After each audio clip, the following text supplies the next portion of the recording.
earlier from the UK. Stuart, you were talking about the vote share. Let me bring across a few numbers. I know these numbers have changed, but they are reflective. The vote share for Labour is at 34%. This is up until a couple of hours back, but their seat share is 64%. For the Conservative Party, again, a couple of hours back, the vote share was at 24% and the seat share at 19%. And I'm stating data off of BBC here. And I know that this data is not final and it's probably also changed. But how do you explain this discrepancy so far? What does this tell you about how the UK has voted?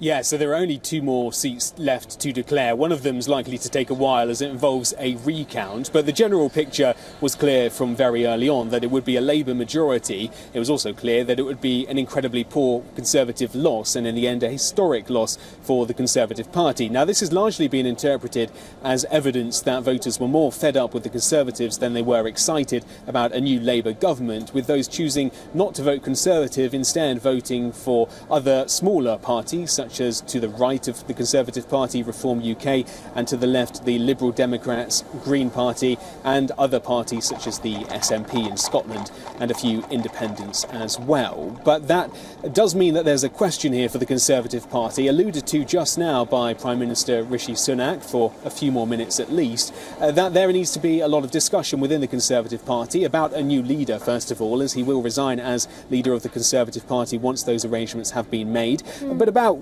how to look at this loss. Was it dissatisfaction with the way the Conservatives were governing? Was it fed up with a sense of disorganisation and mistakes? Or was it about policies? Perhaps they need to absorb some of the policies of Reform UK, appear even tougher on immigration and other matters like that. That will be part of the discussion as we go into this potentially 5 years of Labour Party governance here in the UK.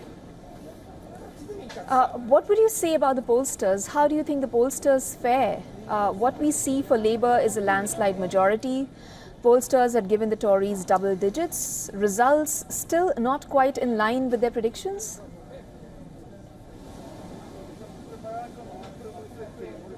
Yeah, the projections were first of all quite wide, so the pollsters in a sense had a way to fudge it if they needed. But indeed the majority for the Labour Party is in line with predictions. This was within the realm of possibility for the Conservative Party, doing a little bit better than perhaps predicted. Reform, however, was a surprise. Nobody was predicting as many seats as that for Nigel Farage's Reform Party, which will certainly add a new dynamic to the House of Commons, with Nigel Farage, although being an incredibly important and vocal politician in the UK, never making it as a lawmaker in the Houses of Parliament. And then there's also the Green Party, which has done relatively well as well, getting more seats than predicted, though still a very minor player. A big one is the Liberal Democrats, which now become the 3rd largest party, the second opposition party. They will now have a far, far greater influence than they have done for the past few years in British politics. They've gone up from around 15 seats, 1-5, to around 70. So they, with the Conservatives, will be helping hold this Labour government to account. But I think the pollsters can largely be happy with how this came out, although they were helped by the fact a significant Labour majority was always the most likely outcome. OK.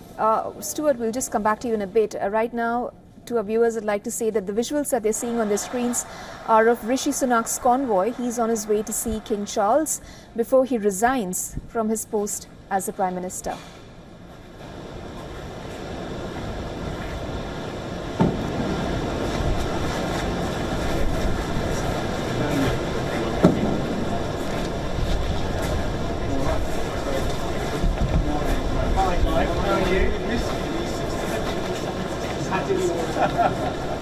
I've been eating plenty of sandwiches on the road,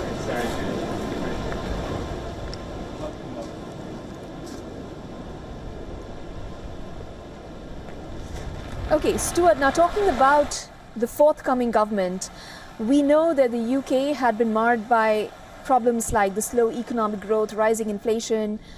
There was, of course, failing public services, immigration issues. How do you suspect the current government, rather the forthcoming government of the UK, tackling these issues? Do you think that the voters have taken Keir Starmer into account when they thought of these issues that ail the country?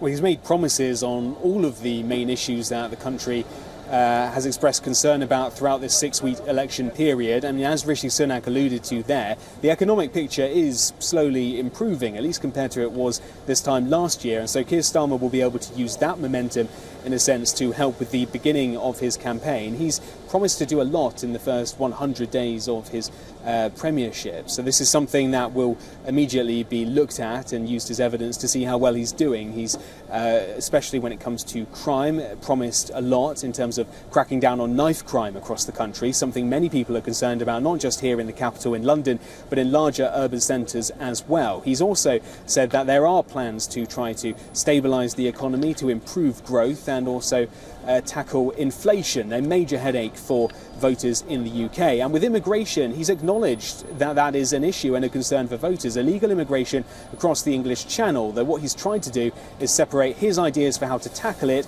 with those of the Conservative Party. Rather than sending asylum seekers to Rwanda, as the Conservatives did in their flagship policy, although by the time this election was called, not one had actually been sent, Labour says it's going to invest in its relationship with France to try to get them to do more to prevent migrants coming over the water and also invest more in the border control. So acknowledgement of all the same problems, just different ideas about how to tackle them.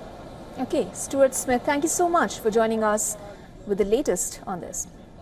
For all the latest news, download the WION app and subscribe to our YouTube channel.